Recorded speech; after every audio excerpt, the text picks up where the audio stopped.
Ons het begin met 'n kort reeksie en hier's 'n paar van julle wat die eerste ene gemis het. So ons praat so 'n bietjie oor rooi lig, oranje lig en groen lig mense. Henry Cloud, een van my gunsteling auteurs, hy praat oor safe en unsafe people. Wanneer dit kom by die kerk, is die een ding waaroor dit gaan. Dit gaan oor verhouding met God en verhouding met mense. En hier's wat ek weet van elke liewe een van julle in hierdie gemeente. Verhoudings is die bron van die grootste vreugde, die lekkerste lekker, die wonderlikste tye wat jy in jou lewe al gehad het te doen met verhoudings, het te doen met aanvaarding, het te doen met liefde, het te doen met ondersteuning. Maar hier's wat ek ook weet, van die seerste seer, van die slegste sleg, het ook te doen met verhoudings. Met mense wat jou deur die ore gewerk het, met mense wat jou verneek het, met mense wat jou in die rug gesteek het, met mense wat jou verraai het, mense wat oneerlik met jou was, mense wat net eenvoudig hulle rug op jou gedraai het. En hier's die probleem. Nou ek het so in my mou vir jou gegrinnik so 2 weke terug, toe ek bietjie, en ek het vir 'n klomp van julle so bietjie in my mou gegrinnik, want ons gaan nou op 'n gereelde basis, ons het klein groepe in die gemeente. Dan sê ons vir mekaar, we are, kom ons probeer weer. Ons sê vir mekaar, we are. Die probleem met hierdie preek is, voor ek by die probleem uitkom, nou die woord sê vir ons, it's not good to be alone. 2 vaar beter as 1. Die hele boodskap van die Bybel is dat God se beweging, God se ingesteldheid, God se hart is na verhouding toe. He always works towards relationship. Toe Adam en Eva gesondig het daar in die tuin, toe sê hy nie vir Michael en Gabriel, o gorrel, nou is dit poer in sy maai, kom ons trek 'n streep deur hulle, kom ons druk die knoppie, self-destruct, alles blaas op. Nee, God se hele hart was, hy het gewerk na verhouding toe, en hy het gewerk na versoening toe, en hy het gewerk na herstel toe. Dis God se hart. Maar die probleem is, die een kant van die Bybel is, hê lief, bou verhouding, bou vriendskappe, maar dis nie die enigste boodskap van die Bybel nie. En hier's wat ek weet, hier's 'n klomp van ons wat sakevennote het of gehad het, wat vir ons so deur die ore gewerk het, wie jy vertrou het. Party van ons het huweliksmaats gehad. Die nommer 1 oorsaak van egskeiding in ons gemeente oor die laaste 8 jaar is buiteegtelike verhoudings. En dit en die en daai en dat. Die eerste 7 jaar wat ek in hierdie gemeente was elke liewe egskeiding waarmee ek te doen gekry het, was drank by betrokke. Die laaste 8 jaar elke liewe egskeiding in ons gemeente het te doen gehad met 'n buiteegtelike verhouding. En dan is ons geneig om hier te sit en dink, ja, die verbrande mans, as hulle net hulle flippende hormone net 'n bietjie onder beheer kan kry. Maar ek wil vir julle sê, in 50% van die gevalle in ons gemeente, was dit die vrouens wat betrokke was in 'n buiteegtelike verhouding, nie die mans nie. So nou is die probleem, it could be funny if it weren't so serious. Ja, en as dit nie so sleg was nie. So God understands our struggle to open up, to trust and to love. En dan wil ek eerstens vir julle sê, voor julle staan iemand, vir wie dit 'n geweldige uitdaging was, om weer te leer lief hê, om weer my hart oop te maak, om weer mense naby aan my toe te laat, omdat hy al so seer gekry het in die lewe, omdat hy al soveel teleurstellings met mense gehad het. En hoorie, voor ek nou hier staan en dit lyk asof botter om my mond kan smelt, en dit lyk asof ek net nog nooit ooit in my lewe iets verkeerds gedoen het nie, ek het ongelukkig ook al mense seer gemaak, en verkeerde en kromgoeders gedoen. Ek kan julle beloof, ek staan net die oggend op en dink ek, ja, wie kan ek vanoggend nail nie? Wie kan ek vanoggend deur die ore werk nie, jy weet, wie kan ek 'n bietjie seer maak vandag nie. Niemand van ons, hopelik, niemand van ons staan op met daai ingesteldheid nie, maar dit gebeur, want ons doen en sê verkeerde goeders. So wat suurstof en water is vir die liggaam, is liefde vir die siel. Okay, so nou het ons aan die een kant van die Bybel, 'n God, wat gaan oor liefde, oor verhoudings, dis nie goed om alleen te wees nie, Maar aan die ander kant, het jy al agtergekom, jy kan nie almal vertrou nie. Jy kan nie almal naby aan jou toelaat nie. There's a lot of unsafe, ungodly, and in certain instances, evil people in this world. So, in die movies is dit maklik om te sien wie se goodies en wie se baddies. Easy peasy. Baie maklik. Maar ek en jy het nodig om soos wat ons deur die lewe gaan, het ons nodig om te onderskei tussen goed en sleg en waar en vals en opreg en skynheilig. Ons het nodig om daai onderskeidingsvermoë te hê. Hoekom? Want ek kies sakevennote. Hoekom? Want ek kies vriende. Hoekom? Want ek kies eers 'n huweliksmaat. En dan het ek nodig om my hart oop te maak en ek het nodig om mense te vertrou. Maar ek het nodig om die regte mense te vertrou. Want ek kan nie almal vertrou nie. Ja. En die incredibly slegte deel van wat ek nou gaan sê is, die feit dat ons met 'n kerk vol Christene sit, hopelik is julle almal Christene, maak nie almal van julle veilige mense nie. Party mense is veilige mense en party mense is onveilige mense. So as ons na hierdie preek luister, dan wil ek vra, moenie hier sit en dink, ja, daai een en die een en hierdie een, groot rooi ligte nie. Dink 'n bietjie wat of van hierdie eienskappe waaroor ons praat, of dit waar is van jou. En miskien het ek en jy nodig om 'n veilige mens te word, om 'n groenlig mens te word, om te groei in daai area. Die goeie nuus van die Bybel is, ek hoef nie blindelings in 'n saketransaksie, in 'n sakevernoot, in 'n vriendskap, in 'n huwelik, in intieme verhoudings in te gaan. Ek hoef nie blindelings daar in te gaan nie. Die een kant van die muntstuk sê, bou verhouding, streef na verhouding, werk na verhouding. Die ander kant van die muntstuk sê, hoorie maar, we can't talk to everybody, but we have to talk to somebody. Maar die Bybel gee vir my riglyne en sê, hoorie, maar hierdie tipe van mense, wees versigtig, moet hulle nie naby aan jou toelaat nie. En dan gaan ek dit net vinnig opsom van wat ons die eerste keer oor gepraat het. Henry Cloud sê, we choose people based on outward appearance, and then we experience the inside of them. We look at worldly success, charm, looks, humor, status, education, accomplishment, talents, giftedness, religious activity. But then we experience the pain of being in a real relationship with them. We experience the inside, and we come up hurt, abandoned, empty-handed. As ek dit moet opsom, Jesus says, look at character. Jesus says, look at the inside. The mistake that we make in church is that we look at giftedness. And Jesus didn't say, look at giftedness. We may look at Irma and think, wow, what a gift. She doesn't know these people. Well, she knows Neil and Sonda, but she doesn't know Danae and Marlies. And she stands up and she gives this wonderful prophetic word, which is very accurate because I know the people. And then we tend to look at the gift. Jesus nowhere said, look at the gifts. He said, look at the fruit.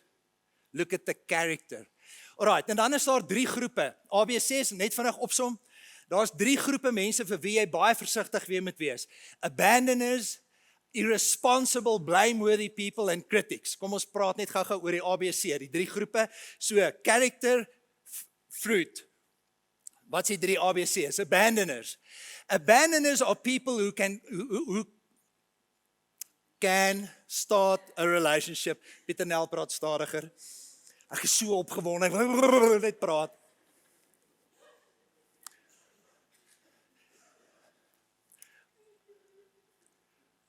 Ons het 'n professor op universiteit gehad.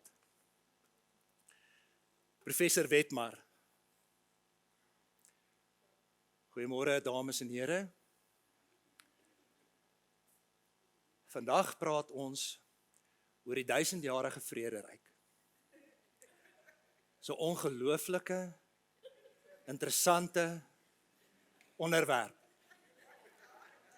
Op daai stadium is ek eerste jaar kweekskool in Pretoria.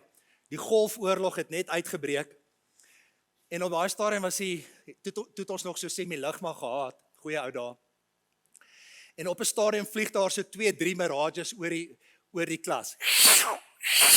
Vlieg daar 2 Mirages oor. Ons het so grapkas in die klas gehad. Jacques, hy val uit sy stoel uit in professor Wetmar se klas. Val hy uit die stoel uit. Skiet hy na hierdie vliegtuie. Hoorie, vir 10 minute lê huil ons soos wat ons lag in daai klas. Professor Wetmar staan daar. Hy roer nie 'n spier nie. Hy lag nie. En 10 minute later, nadat die klas tot bedaring gekom het, en almal uiteindelik hulle sitplekke weer ingeneem het, toe sê hy, meneer, is jy nie dankbaar dat hulle skiet nie terug nie?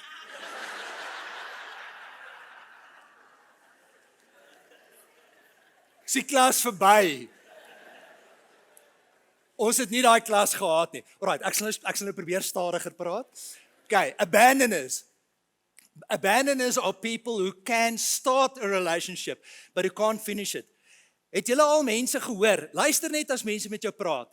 As hulle vir jou vertel hoe hulle mense afskryf, hoe hulle strepe deur mense trek, vir jare, net mense, al is dit mense naby aan hulle, net een kant toe skuif, they are probably abandoners, and then they are red light people. Sometimes it comes out of their own mouths. Partykeer sê mense vir jou, hulle skryf mense af, hulle trek strepe deur mense. Ek sê nou vir jou, dis 'n rooi-lig mens, en as hulle strepe deur ander trek, is dit net 'n kwessie van tyd voor hulle strepe deur jou trek. Jy kan nie bekostig om so 'n persoon naby aan jou toe te laat nie.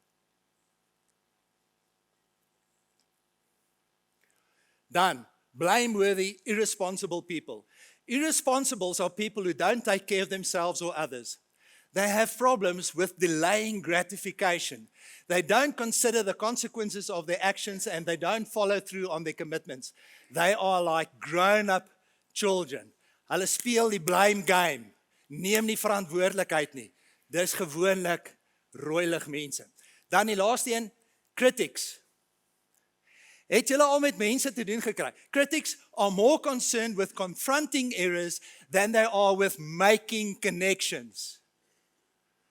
They are judgmental, speak the truth without love, and have no room for grace or forgiveness. Het julle al op sosiale media gesien? Party mense spoel hulle monde uit oor alles en oor almal. Hulle kritiseer van die oggend tot die aand. En met hierdie mense, as jy met hulle te doen kry, daar is niks. Daar is absoluut boggerol in hierdie gemeente wat positief is. Daar is boggerol in die mense se lewens om hulle, wat reg is, wat goed is, wat goddelik is, wat in lyn is met die woord van. Hulle kritiseer, they are fault finders. Hulle is foutvinderig oor alles. En kan ek gou vir jou geheim vertel? Die oomblik wanneer hulle daar by jou uitstap, kritiseer hulle vir jou. Sulke mense kan jy nie naby aan jou toelaat nie. Hulle het ongelooflike insig. Hulle verstaan, hulle sien goeders raak. But they are more concerned with confronting, criticizing than they are with making connections. Jy kan nie sulke mense naby aan jou toelaat nie. Dit is net 'n kwessie van tyd voor hulle dit met jou doen. Alright, nou gaan ons gou so 'n paar ander doen. Lukas 18. Ek sal by volgende boodskap sal ons bietjie stil staan by, okay, maar wat is die positiewe karaktereienskappe waarna ou moet kyk? En ek sê weer, jy kies sakevennote. Jy kies mense by wie jy jou geld gaan belê. Jy kies vriende. Jy kies mense met wie jy jou hart gaan deel. En jy kan nie almal naby aan jou toelaat nie. En ongelukkig vandag, dit is vir my terrible om dit te sê, maar jy kan ook nie elke Christen vertrou nie.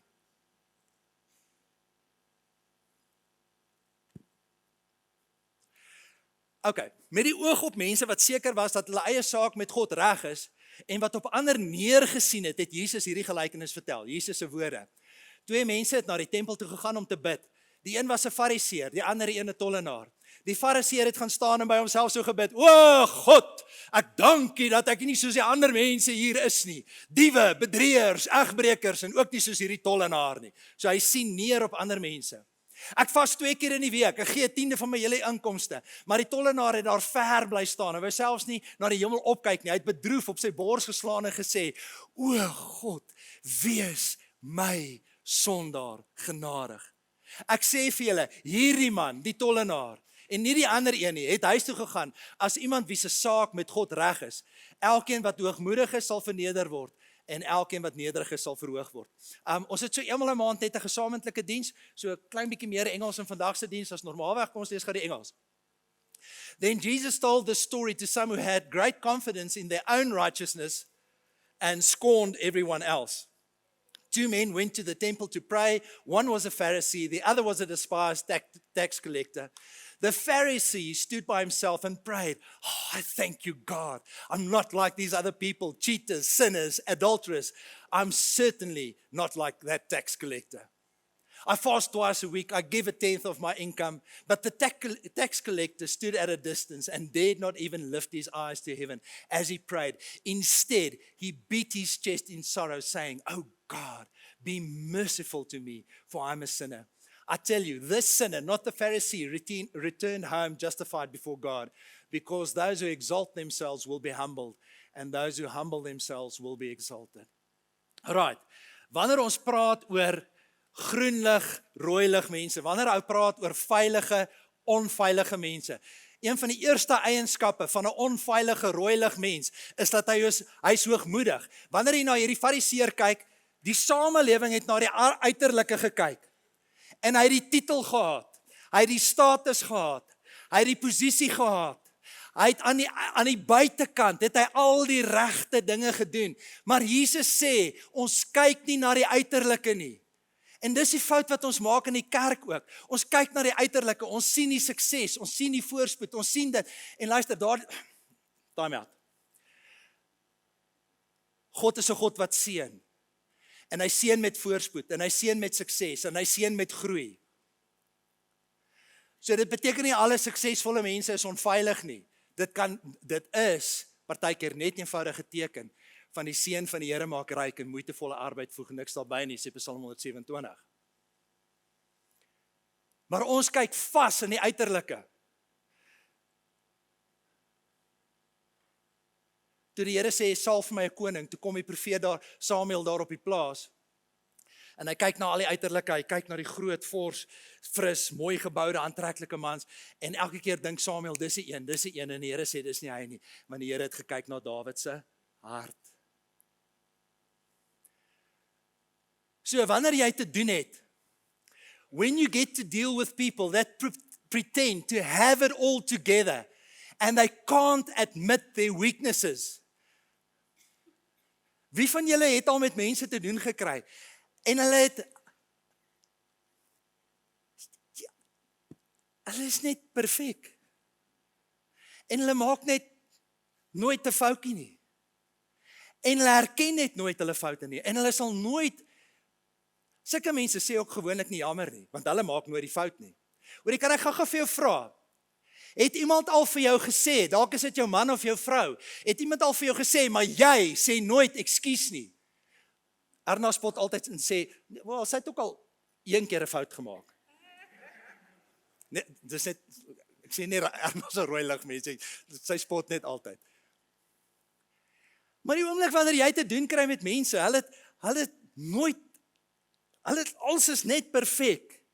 En dis hoe hierdie fariseer was, alles aan die buitekant het net perfek gelyk, maar die Here het gesê, julle is vrot aan die binnekant, julle is geldgierig, en julle is oneerlik, en julle is hypocrites, en wanneer jy met sulke mense te doen kry, wees versigtig.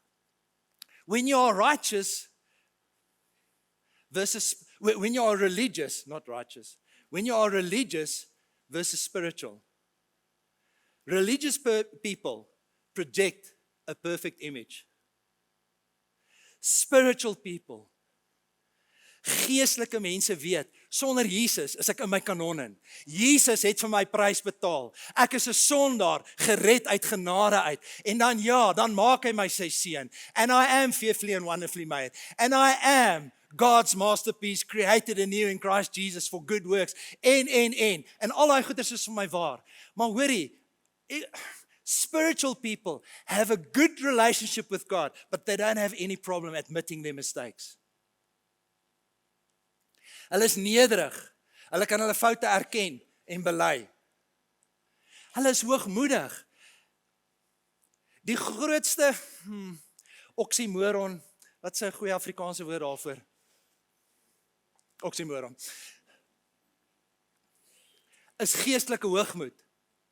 Hoe kan jy geestelik wees en hoogmoedig wees? Dis 'n onmoontlike moontlikheid. As jy neersien op ander mense, as jy foutvinderig is, as jy judgmental is, dan is daar heel waarskynlik 'n stuk hoogmoed in jou hart. And the Bible says, God opposes the proud. Listen, the moment that somebody comes to you in love and talks to you about a problem, if you become defensive, immediately become defensive, instead of being open, listening to the criticism, going back, praying about it, or admitting your mistakes, you are probably an unsafe person. It takes a humble person to be able to admit a mistake. Jakobus sê, God weerstaan die hoogmoediges, but he gives grace to the humble. Jy's 'n onveilige, rooilig mens, wanneer jy in spyt leef in steede van berou. Ek gaan sommer net 'n voorbeeld noem wat Henry Cloud noem in een van sy boeke. Hy vertel van, hy's 'n top besigheidsman, maar ook 'n top sielkundige. En hy vertel van 'n vrou wat hom kom sien het, en daar was huweliksontrou in hulle verhouding gewees. Ek gebruik nou maar doelbewus 'n voorbeeld buite die gemeente.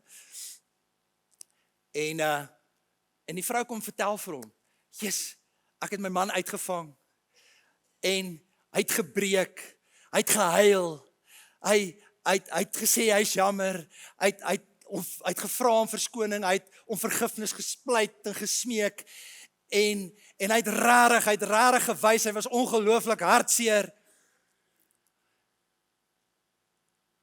Maar Henry Cloud het hierdie vrou al 'n paar keer gesien, en dit was toe nou die 4de keer wat dit gebeur het. Daar's 'n massive verskil tussen spyt en berou. Hoe sê ek dit in Engels, Irma? Spyt is Regret. Repentance. Yeah. There's a massive difference between regret and true repentance. Spyt is wanneer jy uitgevang word. Berou, ware berou, is wanneer jy dit teenoor die Here bely, teenoor ander bely, en dan stop met jou gedrag. En mense om jou kan sien, jy het verander. So, the Bible talks about repentance. To repent, to mean to change your mind so that your behavior is radically changed and transformed. Mense wat aanhou om dieselfde ding te doen, elke keer om verskoning vra, maar aanhou om dieselfde ding te doen, elke keer verskriklik jammer daaroor is, dis mense wat leef vanuit spyt en nie berou nie. En is heel waarskynlik onveilige mense.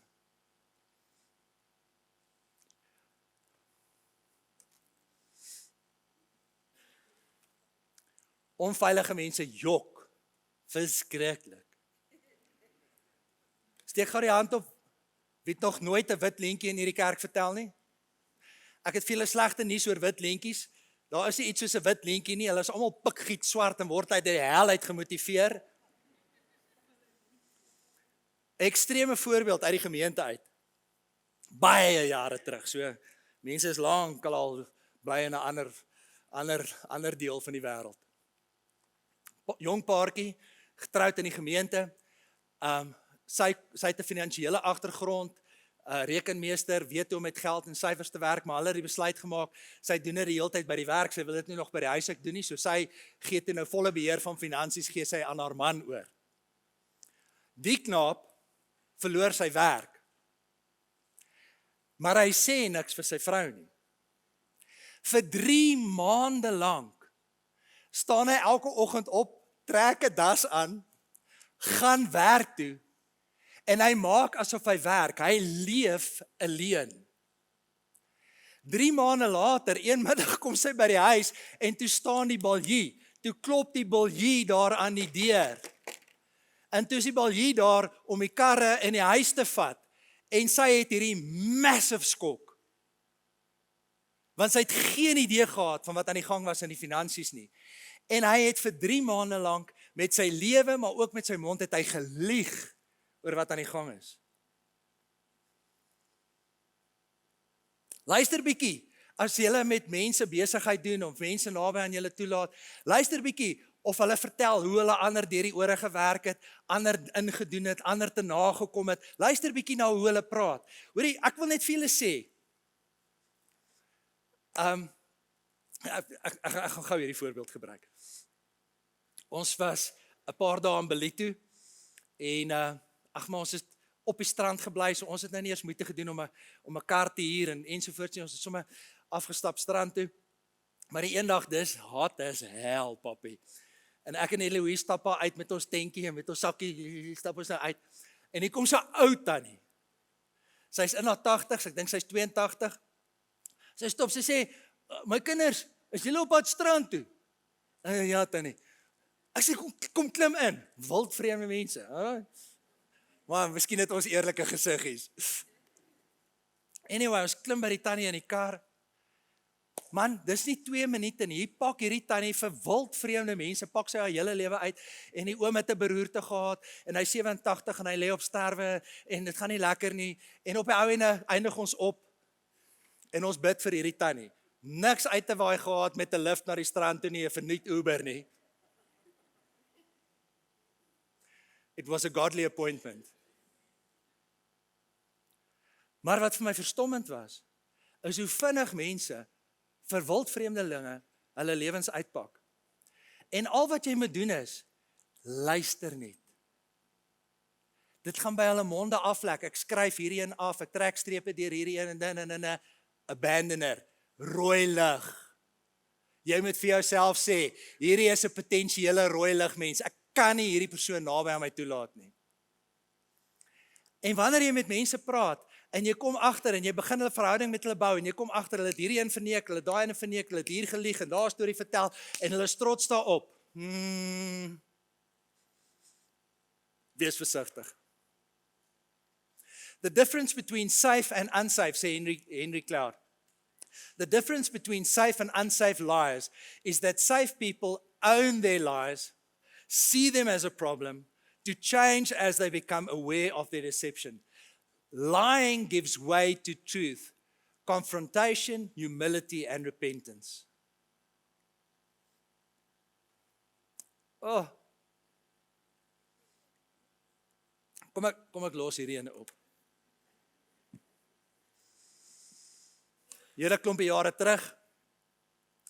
Eloise is op 'n vrouekamp. En ek het die kinders by my. So wat doen jy op 'n Sondagmiddag na kerk? Ek gaan nie die kinders vergiftig met my kookvernuf nie. So, ons gaan sit nou maar by 'n restaurant en ons eet nou maar so ietsie uit terwyl mamma die naweek weg is. En terwyl ons so die middagete sit en eet, praat die ma nie en sy's in graad 10 dink ek op daai stadium. En sy vertel van 'n maatjie wie se ouers deur 'n egskeiding gaan. En 'n klomp slegte goeters wat gebeur het. En ek sê so half, okay, nou maar wat het gebeur? Nee pappa, ek het beloof, ek sal niks vir iemand daaroor sê nie. Graad 10. Ek tog vir Piet syk. Ek ken die hele Wesrand se geheime. As julle my ooit hier fire, julle is in die moeilikheid. Want nou gaan ek 'n tweede loopbaan begin. Ek gaan begin om af te pers. Ek gaan aftree met 'n huisie by die see. Cash gekoop. Hier's 1 of 2 ander in die gemeente wat dit ook kan doen. Ja, be afraid. Be very afraid. En ek tog vir Piet syk, ek ken die hele flip in Wesrand se geheime. Ek sê vir nee, jy kan mos maar vir my vertel, is veilig by my. Sy sê vir my, nee pappa. Ek het my woord gegee dat ek vir niemand ietsie sal sê nie. Graad 10. Sy is in graad 10 meer volwasse as meeste groot mense wat ek ken. 'n Teken van volwassenheid is om vertroulikheid te kan hanteer. Wees baie versigtig. Hoorie, kom ons wees net eerlik. As mense iemand by jou aankom met 'n storie, dit is so lekker om my storie te hoor. En jy het geweet, ja, dis 'n katvis daai ou. Jy het dit net geweet. Maar die probleem met mense wat skinder as 'n lewenstyl. Weet wat? Die oomblik wanneer hulle daar by jou waai, skinder hulle oor jou. Jy deel nie jou hart met hulle nie. Jy deel nie jou geheime met hulle nie. Jy laat hulle nie naby aan jou toe nie. So die vraag vanoggend is jy volwasse en kan jy vertroulikheid hanteer? Of kan jy nie wag om dit uit te blaker nie? Ons het in die eerste preek vinnig daaroor gepraat, so ek wil nie lank by hom stil staan nie. Spreuke sê, a perverse person stirs up conflict and gossip separates close friends. A gossip betrays a confidence, but a trustworthy person keeps a secret. Do not let unwholesome talk come out of your mouths, but only which is helpful for building others up according to their needs, that it may benefit those who listen. Laaste enetjie. As jy met mense te doen kry, en jy kom agter, hulle kan nie vergewe nie, hulle kan nie goeders agter hulle sit nie. Luister, laat ons net maar eerlik wees.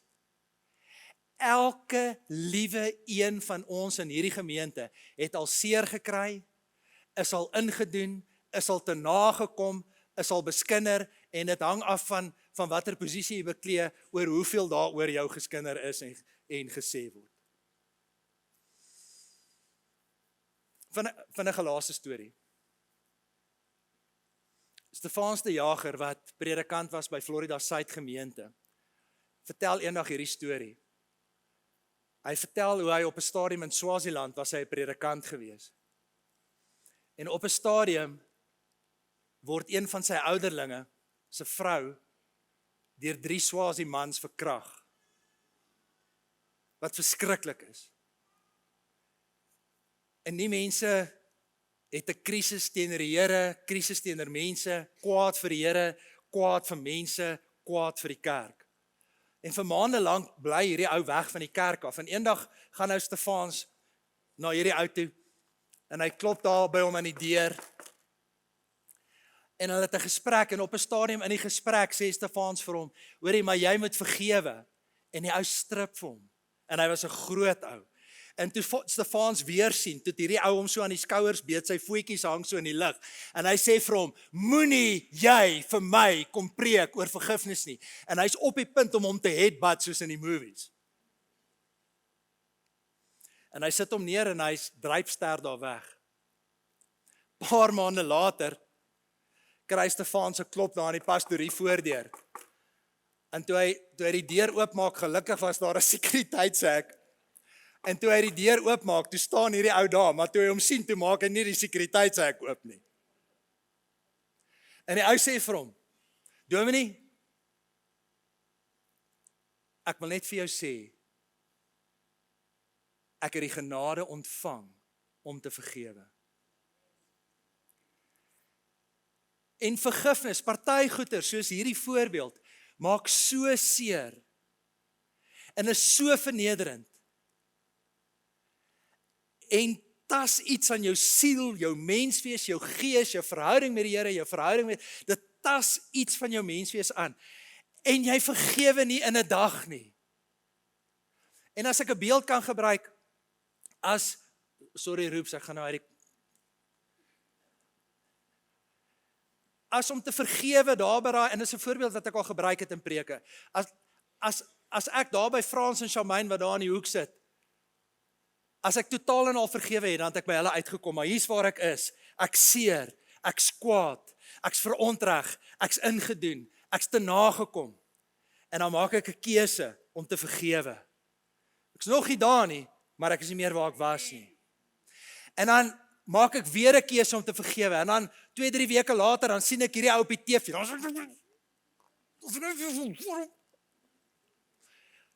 En dan moet ek weer kies om te vergewe. Dan neem ek 'n stapie vorentoe. Ek is nie meer waar ek was nie, maar ek is nie meer waar ek moet wees nie.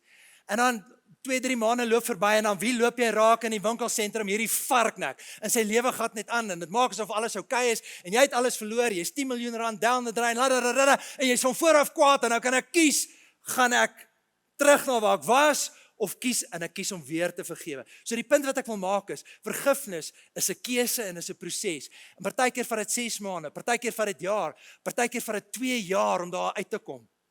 Maar ek kies om te vergewe, ek kies om te vergewe, ek kies om te vergewe, kies om te vergewe, kies om te vergewe, kies om te vergewe, kies om te vergewe, kies om te vergewe, kies om te vergewe, en dan op die ou einde kom ek op 'n punt waar ek hierdie ou raakloop en ek is nie meer kwaad nie en ek is nie meer seer nie en ek wil nie meer wraak neem nie. Hoorie, die movies is so lekker.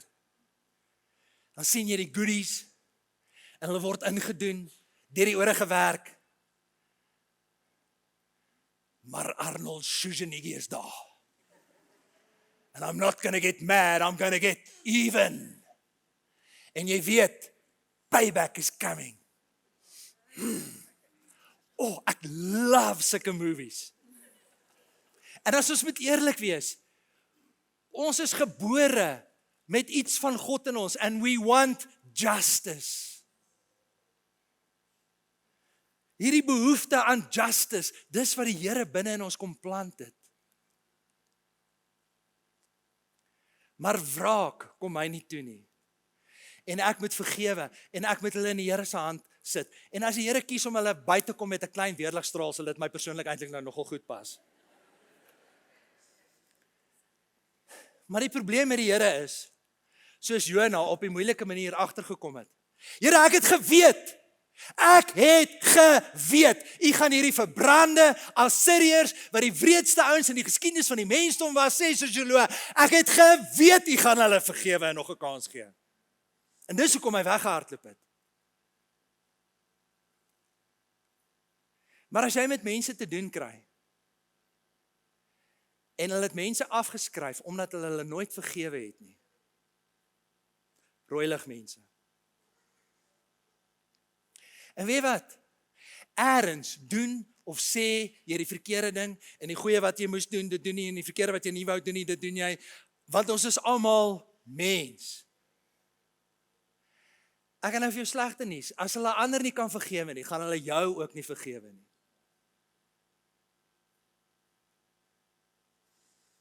So, smart people know how to hold their tongue. Their grandeur is to forgive and forget, sê die message vertaling. Don't ever say, I'll get you for that. Wait for God, He will settle the score.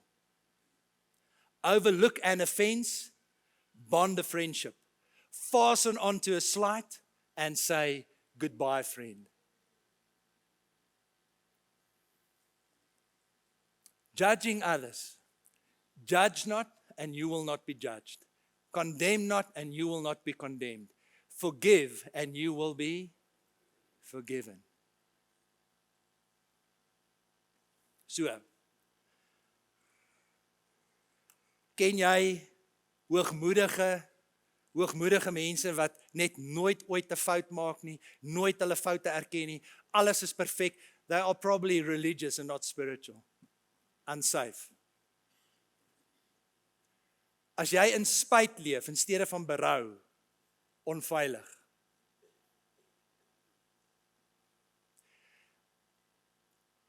Ken jy mense wat as 'n patroon, as 'n reël, jok, die waarheid verdraai, vergroot, verklein, oordryf, die heeltyd oneerlik is, heel waarskynlik 'n rooilig mens. Ken jy mense, hulle laat nie 'n geleentheid verbygaan om iemand anders in 'n swak lig te sit nie. Weet wat gebeur, as ek iemand anders in 'n swak lig sit, dan lyk ek goed. Die probleem is net, sulke mense is gewoonlik nie veilige mense nie. Onveilige mense Ons is nou hier in die kerk. Dis nie 'n preek wat ek veronderstel is om hoef te preek nie. Maar kinders van die Here kan vergewe. Al is dit hoe moeilik, hoe sleg, hoe swaar. Al vat dit dalk tyd. Ek seker, soos wat ek nou gepraat het jy gedink aan hierdie ene, daai ene en hierdie ene. Hulle is nie vandag hier nie. Jy dalk hier gesit, ek wens daai ou was hier om hierdie preek te hoor vandag. Vergeet van die ouens daar buite. Jy is vandag hier. En ek en jy moet vir die Here vra, am I an abandoner? Am I an irresponsible, blameworthy person? Am I this constant critic that are forever telling everybody and alles en almal, en selfs hulle wat nie wil weet nie, vertel ek vir die wêreld van hulle foute en hulle krom en skewe kante. Jy is waarskynlik 'n rooi lig mens. Ons almal maak die fout om te kyk na die uiterlike, te kyk na die gawes, in steede daarvan om te kyk na die hart en die vrug. Dis een van hierdie 5 dinge waar van jou lewe.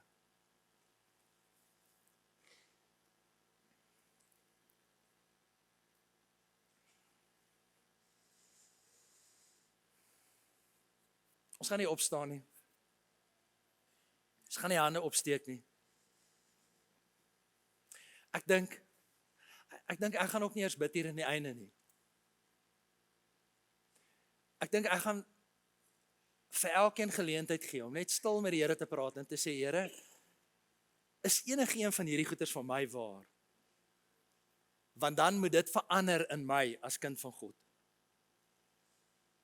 En as enige een van hierdie dinge waar is in jou lewe, dan gaan ek vir jou geleentheid gee om vir die Here te sê, Here, ek is jammer, maar verander dit in my lewe. So daar is geleentheid vir 'n paar oomblikke van stil gebed.